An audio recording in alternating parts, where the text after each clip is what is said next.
যেখানে আকাশ মিলে গেছে গাছের মাথায়, যেখানে কুয়াশা নামে নদীর জলে, এক জেলাকে ঘিরে আছে প্রকৃতি, ইতিহাস আর রহস্যের জাল। এটি শুধু একটি জেলা নয়, এটি ইতিহাসের গহীনতা, প্রকৃতির শীতলতা আর মানুষের প্রাণের টান। এখানে প্রতিটি সকাল ঘুম ভাঙায় পাখির কিচিরমিচিরে, আর সন্ধ্যা নামে বর্ণিল গল্প নিয়ে। মাটির গন্ধ, মানুষের মুখ, সব যেন বলে, আসো দেখো আমাদের সাতক্ষীরা।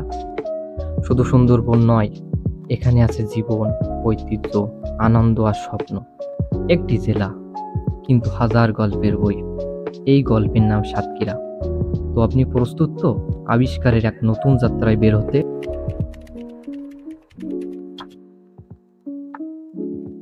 বাংলাদেশের দক্ষিণ পশ্চিম অঞ্চলের এক গর্বের নাম সাতক্ষীরা।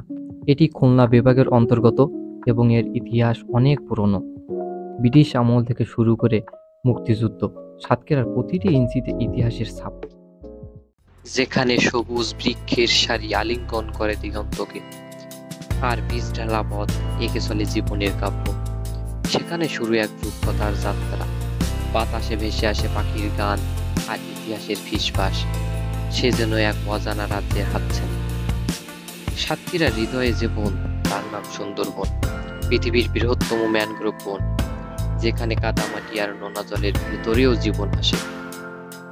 এখানে আছে বাঘের গর্জন, হরিণের চোখের ভাষা, আর সেই জেলেদের জীবনযাপন, যাদের জীবনের গল্প নদীর স্রোতের মতোই গভীর। সুন্দরবনের বুক চিরে বয়ে যাওয়া নদী আর তার শান্ত পরিবেশ যেকোনো পর্যটককে মুগ্ধ করে তুলবে। এই বন কেবল গাছের সমাবেশ নয়, এটি জীবনের ছায়াছবি। মাটি এখানে সোনা ফলায়। সাতক্ষীরার হিমসাগর আম শুধু আম ফল নয়, সে হলো একটি গ্রীষ্মের গান। প্রতিটি কামড় যেন হৃদয়ে বাজায় বাংলার মাটির ঘ্রাণ। এখানে মাছের ঘেটে সকাল হয়, ধানের শীষে সন্ধ্যা নামে। জীবিকার নামে এখানে লেখা হয় কবিতা, আর চাষাদের মুখে থাকে স্বপ্নের কথা। সাতক্ষীরার মাটি পানি যেন চিংড়ি মাছের জন্যই সৃষ্টি। সাতক্ষীরার চিংড়ি শুধু একটি মাছ নয়, এটি এই অঞ্চলে মানুষের সংগ্রামের ইতিহাস আর অর্থনীতির প্রাণবন্ত চিত্র। প্রতিটি চিংড়ির খোলসে লুকিয়ে আছে একটি কৃষকের স্বপ্ন, একটি পরিবারের আশা এবং একটি জাতির রপ্তানির গর্ব। নোনা জলের এই উপাদেয় উপহার দেশ ছাড়িয়ে যায় ইউরোপ, আমেরিকায়। প্রতি বছর হাজার হাজার টন বাগদা ও গলদা চিংড়ি রপ্তানি হয় এই জেলা থেকে। যেন নোনা জলের স্পর্শে জন্ম নেয় সাতক্ষীরার সোনালী ভবিষ্যৎ। আপনিও আসুন সাতক্ষীরায়, স্বাদ নিন এই ঐশ্বর্যের। দেখুন কিভাবে নোনা জল আর মাটির মেলবন্ধন সৃষ্টি করে এক অনন্য স্বাদ। ইতিহাস, ঐতিহ্য ও সাতক্ষীরা ভরপুর।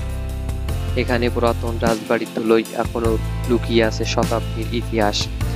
ঝাউডাঙ্গা জমিদার বাড়ির দেওয়ালে এখনো শোনা যায় অতীতের দীর্ঘশ্বাস। এই প্রাসাদ একদিন ছিল জমিদার আমলের জাঁকজমকের প্রতীক। আজ তা ধ্বংসস্তূপে পরিণত হয়েছে। তবে এর প্রতিটি ইট, প্রতিটি খিলান এখনো বলে যায় সেসব দিনের কথা, যেদিন নাচ গানে মুখরিত হতো এই অঙ্গন, আর জমিদারের দরবারে চলতো প্রজাদের সুখ দুঃখের হিসাব। সাতক্ষীরা কেবল মাটি বা বন নয়, এটি একটি সহাবস্থানের নাম। এখানে একসঙ্গে বাজে আজান আর কীর্তনের ধ্বনি। এই মাটিতে ধর্ম নয়, মানুষ মুখ্য। উৎসব নয়, উল্লাস মুখ্য। এখানে মানুষ তার পরিচয় নয়, হৃদয়ে বড়। সাতক্ষীরা কোনো পর্যটক মানচিত্রের নাম নয়, সে এক অনুভব যা দেখতে হয় হৃদয় দিয়ে। এই জেলায় নেই চোখ ধাঁধানো হোটেল, কিন্তু আছে মানুষের আতিথেয়তা। নেই কৃত্রিম আলোকসজ্জা, তবে আছে প্রাকৃতিক আলোকছায়া, এক অসীম আয়োজন। সে এক কবিতা, যার প্রতিটি পঙ্ক্তিটি মাটিতে গাঁথা, আর প্রতিটি চরণে জল করে বেঁচে থাকার সৌন্দর্য। কেরার হাট যেন এক উৎসব। এখানে শুধুই কেনাবেচা নয়, আছে কুশল বিনিময়, হাসির আদান প্রদান। পল্লীর পাকা রাস্তা ধরে রিক্সা ভ্যানে আসে হাড়ি ভাঙা আম, টাটকা সবজি, মাটির হাঁড়ি, আর ভাটির গানের মতো সুরেলা কণ্ঠের দোকানিদের ডাক। এই হাটে নেই সুপার শপের ঝলক, তবে আছে হৃদয়ের স্পর্শ।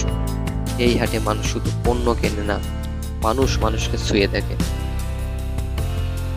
এই জেলা আপনাকে ডাকে, শুধু ঘুরে দেখার জন্য নয়, অনুভব করার জন্য। আসুন সাতক্ষীরায় একটি নদী ছুঁয়ে দিন শুরু করুন, একটি আম খেয়ে গ্রীষ্ম অনুভব করুন, একটি মানুষের হাসি দেখে জীবন ভালোবাসুন। সাতক্ষীরা আপনার হৃদয়ে স্থান পেতে চায়। তাই যদি আপনি প্রকৃতির সাথে একান্ত সময় কাটাতে চান, যদি ইতিহাসের গভীরে ডুব দিতে চান, তাহলে সাতক্ষীরা আপনাকে তার সবটুকু সৌন্দর্য আর ভালোবাসা দিয়ে স্বাগত জানাবে।